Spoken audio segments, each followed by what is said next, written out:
Friends, rising star ट्युशन्समध्ये आपल्या सर्वांचे खूप खूप स्वागत. मागच्या व्हिडिओमध्ये आपण SYBA EVS 2019ची आणि महत्त्वाचे प्रश्न याचं पार्ट 1 बघितलं होतं. आता या व्हिडिओमध्ये आपण पुढचा प्रश्न आणि त्याचे IMP क्वेश्चन्स बघणार आहोत. प्रश्न 2 मधलं डी बघा. विविध प्रकारची झाडे व अरण्ये यावर कोणत्या 4 घटकांचा प्रमुख प्रभाव होतो? याचे उत्तर पान नंबर 60 वरती आहे. 1. हवामान, मृदा, स्वाभाविक रचना, जैविक घटक. हवामान म्हणजे काय तर तापमान, वारा, पर्जन्य प्रकार, पाऊस, गारा, बर्फ, ऋतू हे त्या भागातील वनस्पती ठरवतात. उदाहरणार्थ सूचीपर्णी वने किंवा सदाहरित वने किंवा खुरटी वाळवंटीय झाडे. 2. मृदा, मृदेचा प्रकार लाल, काळी, पिवळी किंवा गाळाची माती, मृदेमधील ओलावा, मृदेमधून हवेचे संयोग इत्यादींमुळे अरण्याच्या विस्तारावर परिणाम होतो. 3. स्वाभाविक रचना, यामुळे त्या प्रदेशातील पाण्याचा निचरा, हवामान, जमिनीची उपलब्धता इत्यादी गोष्टींवर परिणाम होऊन अरण्यावरही त्याचा विस्तारावरही परिणाम होतो. आणि 4. जैविक घटक, मानव व पाळीव प्राण्यांचाही वनांवर परिणाम होतो. उदाहरणार्थ जंगलातील शेती, गुरांचे चरणे इत्यादींमुळे वनांमध्ये मानवी हस्तक्षेपामुळे दुष्परिणाम झालेला आढळतो. पुढचा प्रश्न बघा. निर्वनीकरणाचे प्रमुख परिणाम कोणते ते थोडक्यात वर्णन करून लिहा. याचं उत्तर आपल्याला पान नंबर 63 वरती भेटेल की निर्वनीकरणाचे परिणाम हे कोणते आहेत. जसं आज निर्वनीकरणास कारणीभूत अनेक घटकांमध्ये शेती व्यवसायाचा पहिला क्रमांक आहे. आज शेती म्हणजे नुसतेच अन्नाचे उत्पन्न घेणे एवढेच राहिलेले नाही. विज्ञान, तंत्रज्ञान, औद्योगिकरण व सतत वाढणाऱ्या लोकसंख्येमुळे शेती तंत्रज्ञानात आमूलाग्र बदल झालेला आढळतो. संकरित बियाणे, रासायनिक खते, कीड व रोग जंतुके, पाणी पुरवठा, आधुनिक शेती तंत्र इत्यादी यांमुळे नैसर्गिक पिकांची जागा आज या मानवनिर्मित पिकांनी घेतलेली आहे. याशिवाय नगदी पिके, मळ्याची शेती यांमुळे आज शेती व्यवसायात क्रांती झालेली आढळते. परंतु मानवाच्या कल्याणाच्या दृष्टीने विचार केल्यास नैसर्गिक अनुवांशिक विविधता टिकवणे महत्त्वाचे ठरते. प्रश्न नंबर 3. खालीलपैकी कोणतेही 4 उपप्रश्न सोडवा. 1. हरित क्रांतीचे मुख्य प्रतिकूल परिणाम कोणते? याचं उत्तर आपल्याला पान नंबर 71 वरती बघा की कृषी क्षेत्राचा चेहरामोहरा बदलणाऱ्या या परिवर्तनात बियाणांच्या वापरातून ही योजना खर्चिक असल्याचे लक्षात येते. ही रोपे जमिनीतील द्रव्ये जास्त वापरतात, त्यामुळे कस लवकर कमी होतो. खतांचा वापर जास्त लागतो. पाणी पुरवठा नियमित व सुरळीत लागतो, त्यामुळे वीज पुरवठाही योग्य लागतो. म्हणजेच साखळीबद्ध अशी खर्चिक योजना म्हणून हरित क्रांती ओळखली जाते. आता ही जे आहे आपल्याला याचे प्रतिकूल म्हणजे याचे ऋण परिणाम आपल्याला राहायचे आहेत. तर याचं उत्तर पान नंबर 71 वरती तुम्हाला सापडेल. बी. तुमच्या गावातील किंवा शहरातील नैसर्गिक भूगर्भ जल प्रदूषणाची 5 उदाहरणे द्या. आता याचं उत्तर पान नंबर 74 आणि 75 वरती बघा की मानवनिर्मित भूगर्भ जल प्रदूषणाची उदाहरणे जसं की शेतावर कीटकनाशके, जंतुनाशके फवारली जातात. तसेच रासायनिक खतांचा वापर होतो. पावसाच्या पाण्याबरोबर ती वाहत जाऊन ते पाणी जमिनीत झिरपून भूगर्भ जल प्रदूषण वाढते.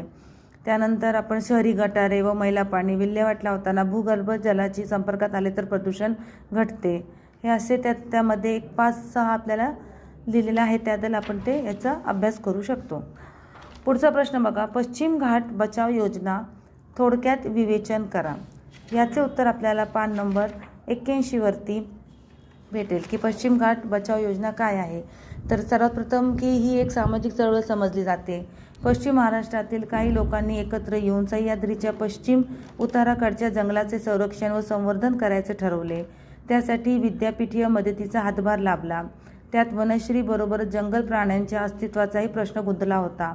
जागतिक पर्यावरण संरक्षण योजनेने प्रमुख मार्गदर्शक ॲथॉल व्हॅन कोटललिटज यांनी त्याची योग्य दखल घेतली आहे. डॉक्टर माधवराव गाडगीळ हे जैवविविधता क्षेत्रामधील आंतरराष्ट्रीय ख्यातीचे शास्त्रज्ञ. डॉक्टरांचे निसर्ग व पर्यावरण क्षेत्रातील बहुमोल संशोधन व अभ्यास पाहून डॉक्टर मनमोहन सिंग सरकारच्या कालखंडांमध्ये त्यांच्यावर पश्चिम घाटाचा सर्वांगीण अभ्यासाची जबाबदारी पर्यावरण मंत्रालयाने सोपवली होती. विकासास चालना देण्यासाठी कराव्या लागणाऱ्या उपाययोजना, जैविक विविधता, पर्यावरण व याचा उपभोग घेणारा माणूस याचे आपापसातील संतुलन कसे साधता येईल या आणि अशा विविध समस्यांवर भाष्य करून सविस्तर अहवाल देण्याचे हे काम होते. डॉक्टर गाडगीळ यांनी पश्चिम घाटातील अनेक गावांना भेट देऊन स्थानिक लोकांशी चर्चा केली. तेथे चालू असलेल्या विकास कामांचा सभोवतालच्या पर्यावरण जैवविविधतेवर होणारा परिणाम अभ्यासला. भविष्यात येणारे उद्योग व त्यास निगडीत समस्यांचे अध्ययन केले आणि एक सविस्तर अहवाल केंद्र सरकारला सादर केला. पुढचा प्रश्न बघा. पर्यावरणाचे संतुलन राखण्यामध्ये सामाजिक संस्था व चळवळींनी कोणता हातभार लावला आहे? आता पर्यावरणाचे संतुलन राखण्यामध्ये सामाजिक संस्था आणि चळवळी याचं उत्तर आपल्याला पान नंबर 85 वरती आहे की WWF world wildlife found ही आंतरराष्ट्रीय संस्था स्वित्झर्लंड स्थित असून वन्यजीवांविषयी जनजागृती करीत असते. आता दुसरा आहे की विविध संस्था व्यक्ती यांच्यामार्फत प्रतिवर्षी दिन साजरे होतात. उदाहरणार्थ वृक्षारोपण दिन, पर्यावरण दिन, वसुंधरा दिन, विज्ञान दिन, वन्य प्राणी सप्ताह इत्यादी. सरकारी मदतीने व जनतेच्या सहकार्याने पक्षी, वाघ, हरिण, काळवीट, सिंह, गवे, गेंडे इत्यादींसाठी अभयारण्ये तयार करण्यात आली असून त्यांची देखभाल होते. उदाहरणार्थ बोरीवली वन्यजीवन, रेहकुरी, काळवीट, गीर, सिंह, कर्नाळा व नाशिक व्यापी रस्त्यावर एक डोंगराळ भागात पक्षी अभयारण्य, मेळघाट, व्याघ्र प्रकल्प असे विविध प्रकल्प आपल्याला इथे पाहायला भेटेल. त्यानंतर कचऱ्याचे प्रदूषण टाळण्यासाठी अनेक शहरात घंटागाडीसारख्या उपयुक्त योजनासुद्धा आखल्या जात आहेत. आणि प्रसिद्ध व्यंगचित्रकार वॉल्ट डिझनी यांची कार्टून्स प्राणी प्रेम वाढीस लागण्यास हातभारच लावतात. आता हे सर्व आपल्याला पान नंबर 85 वरती याचं उत्तर भेटेल. प्रश्न नंबर ई. बुलटलँड कमिशनने पर्यावरणाच्या शाश्वत विकासाविषयी कोणती पाच स्पष्टीकरणे मांडली आहेत? याचं उत्तर पान नंबर 99 वरती आपल्याला भेटेल की ब्रुटलँड कमिशन हे पर्यावरणाचा विनाश न करता होणाऱ्या विकास संदर्भातले स्पष्टीकरण देताना खालील गोष्टी पर्यावरण संरक्षणाविषयी सांगितलेल्या आहेत. तर 5 आहेत यामध्ये की राजकीय प्रणाली कोणती आहे ते लिहिलेलं आहे, सामाजिक प्रणाली, उत्पादकता प्रणाली, आंतरराष्ट्रीय प्रणाली, हे असं सर्व 5 प्रणाली दिलेल्या आहेत पान नंबर 99 वरती.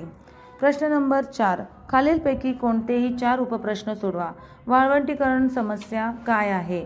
याचं उत्तर आपल्याला पान नंबर 103 वरती भेटेल की वाळवंटीकरण समस्या की जमिनीचे अधःपतन किंवा विविध प्रकारे मार्गाने होत असते. तसेच जमिनीची झीज, वाळवंटीकरण, तसेच उत्पादन क्षमता कमी होणे, यातून पुढे त्याचा परिणाम अन्न उत्पादन आणि शेवटी दारिद्र्य आणि उपासमारीत होतो. आता त्याची समस्या काय आहे? हे वाळवंटीकरण भाग जो आहे 102 आणि 103 वरती आपल्याला याचं उत्तर भेटेल. बी. वातावरणातील फेरबदल संकल्पना स्पष्ट करा. वातावरणातील फेरबदल संकल्पना याचं उत्तर आपल्याला पान नंबर 110 वरती भेटेल की प्रत्येक भूचर प्राण्याचा वनस्पतीचा वातावरणाशी सतत संबंध असतो. हे वातावरण फक्त पृथ्वीवरच उपलब्ध आहे व अस्तित्वात आहे. ते विविध वायू, धूलिकण व जलबाष्पाने बनलेले आहे. या घटकांना वातावरणाची अंगे असे म्हणतात. आता यामधील फेरबदल म्हणजे काय की आपल्या जो वातावरणातील जो वायू आहे जसं काही नायट्रोजन, ऑक्सिजन, ऑर्गॉन असे विविध वायू जे आहेत आपल्या वातावरणामध्ये आहेत, तर यामधील जो बदल होतो त्याला फेरबदल असे म्हणतात. पुढचा प्रश्न बघा. सी. वातावरणातील फेरबदल संदर्भात जागतिक समस्यांवर कोणते 5 उपाय सुचवलेले आहेत? याचं उत्तर पान नंबर 115 वरती आहे की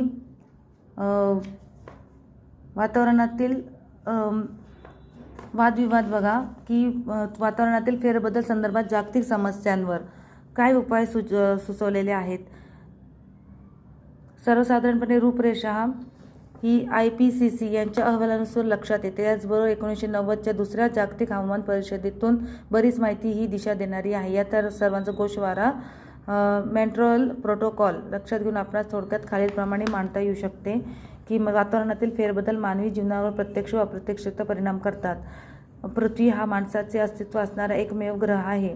आपल्या सूर्यमालेत असून हरितगृह परिणामातील घातक परिणामांकडे जागतिक तापमान वाढ, सागर पातळीवर वाढ, पर्जन्यमानात होऊ शकणारा संभाव्य फरक, तापमान निगडीत जोगजंतू वाढ, रोगप्रसार इत्यादी वेळीच लक्ष न दिल्यास मानवी अस्तित्व पृथ्वीवरून नष्ट होण्याची भीती आहे. तर यामध्ये काय आहे, त्यानंतर त्यांनी खाली उपाय दिलेले आहेत. ती उपाय काय आहे की वाढती लोकसंख्या, वाढते औद्योगिकरण व वातावरणातील लक्षात येण्याजोगे फेरबदल याचा सहसंबंध नित्य पडताळणे व वेळीच योग्य उपचार करणे हा जागतिक समस्या सोडवण्याचा उपाय असून पर्यावरण व समाज संबंधाचे प्रतीक आहे असे म्हणता येईल.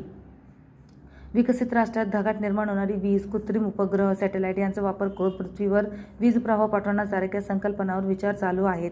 आता हे पूर्ण आपल्याला पार नंबर 115 वरती भेटेल. पुढचा प्रश्न बघा. तुमच्या भागातील जैविक विविधता टिकवण्यासाठी तुम्ही कोणत्या मूल्यांचे म्हणजेच घटकांचे अस्तित्व टिकवण्याचे प्रयत्न कराल? याचे उत्तर आपल्याला पान नंबर 127 वरती भेटेल की आंतरराष्ट्रीय जैविक संशोधन धोरणे. तुमच्या भागातील जैविक विविधता टिकवण्यासाठी तुम्ही कोणत्या घटकांचे अस्तित्व टिकवण्याचे प्रयत्न करता? आपल्या भागातील जे जैविक विविधता आपल्याला टिकवायची आहे, तर यामध्ये सर्वात प्रथम आपल्याला जैविक विविधता म्हणजे काय हे समजून घेऊन मग त्याचे अस्तित्व टिकवण्याचे आपण कसे प्रयत्न करू ते लिहायचं आहे. की जैविक विविधता म्हणजे काय, तर पृथ्वी तलावर अस्तित्वात असणारे विविध सजीव म्हणजे जैविक विविधता.